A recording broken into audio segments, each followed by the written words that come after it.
Sir, ಕಳೆದ ಒಂದು 3-4 ತಿಂಗಳಿಂದ ನಿರಂತರವಾಗಿ ಚಳ್ಳಕೆರೆ ಭಾಗದ ವಿಶೇಷಚೇತನರು ಚಳ್ಳಕೆರೆ ತಾಲೂಕು ಕಚೇರಿ ಕಾರ್ಯಾಲಯದಲ್ಲಿ ಲಿಫ್ಟ್ ಕೆಟ್ಟೋಗಿದೆ. ನಮಗೆ ಬಹುಮಹಡಿ ಕಟ್ಟಡ ಆಗಿರೋದ್ರಿಂದ ಕಟ್ಟಡಿ ಪ್ರವೇಶ ಮಾಡಲಿಕ್ಕೆ ನಮಗೆ ಬಹಳ ಸಮಸ್ಯೆ ಆಗ್ತಿದೆ ಅಂತೇಳಿ ನಮ್ಮ ಸಂಘಕ್ಕೆ ಮೌಖಿಕವಾಗಿ ದೂರುಗಳು ಸಲ್ಲಿಸಿದ್ದಾರೆ.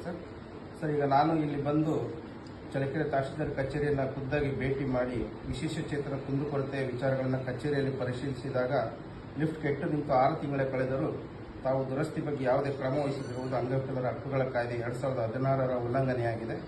ಕಚೇರಿ ಮುಂಭಾಗದ ಮೆಟ್ಟಿಲುಗಳನ್ನು ಪ್ರವೇಶಿಸಲು ವಿಕಲಚೇತನರು ಮತ್ತು ವಯೋವೃದ್ಧರು ಹರಸಾಹಸ ಪಡುತ್ತಿದ್ದಾರೆ ಎಂಬ ದೂರುಗಳು ನಮ್ಮ ಸಂಘಕ್ಕೆ ಕೇಳಿ ಬಂದಿವೆ. ಕೂಡಲೇ ಲಿಫ್ಟ್ ದುರಸ್ತಿ ನಡೆಸಿ ಬಹುಮಹಡಿ ಕಟ್ಟಡ ಪ್ರವೇಶಿಸಲು ತಾವು ಅನುಕೂಲ ಕಲ್ಪಿಸಲು ಮನವಿ ಮಾಡ್ತಾ ಇದ್ದೀವಿ ಸರ್.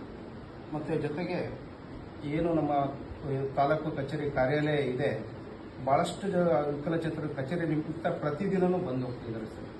ಅವ್ರಿಗೆ ಮೊದಲನೇ ಮಹಡಿಯಲ್ಲಿ ಬರಲಿಕ್ಕೆ ಹೊರಗಡೆ ರೈಲಿಂಗ್ಸ್ ಇಲ್ಲ ಸರ್. ಮೇಲ್ಗಡೆ ಮೊದಲನೇ ಮಾಡಿ ಮತ್ತು 2ನೇ ಮಾಡಿ ಹತ್ತಲಿಕ್ಕೆ ಲಿಫ್ಟ್ ಇಲ್ಲ ಸರ್. ಇದರಿಂದ ನಮ್ಮ ವಿಶೇಷಚೇತನರು ಜೊತೆಗೆ ವಯೋವೃದ್ಧರು ಕಚೇರಿ ಕೆಲಸ ಮಾಡಿಸ್ಕೊಳ್ಳೋಕ್ಕೆ ಬರೋದಕ್ಕೆ ಕೆಲವೊಂದು ಕಡೆ ಅಡ್ಡಿಪಡಿಸ್ದಂಗೆ ಆಗ್ತಿದೆ ಸರ್. 2016ರ ಅಂಗವಿಕಲರ ಹಕ್ಕುಗಳ ಕಾಯ್ದೆ ಉಲ್ಲಂಘನೆ ಆಗ್ತಿದೆ. ದಯಮಾಡಿ ಇದಕ್ಕೆ ಅವಕಾಶ ಕೊಡದೇನೆ ತಾವು ಕಚೇರಿಯಲ್ಲಿ ಎಲ್ಲರೂ ಮುಕ್ತವಾಗಿ ಪ್ರವೇಶ ಮಾಡಲಿಕ್ಕೆ ಲಿಫ್ಟ್ ದುರಸ್ತಿ ಮಾಡ್ಕೊಳ್ಬೇಕಂತೇಳಿ ನಾನು ಸಮಸ್ತ ವಿಕಲಚೇತನರ ಪರವಾಗಿ ತಮಗೆ ಮನವಿ ಮಾಡ್ತಾ ಈ ಮನವಿ ಪತ್ರ ನೀಡ್ತಾ ಇದ್ದೀನಿ.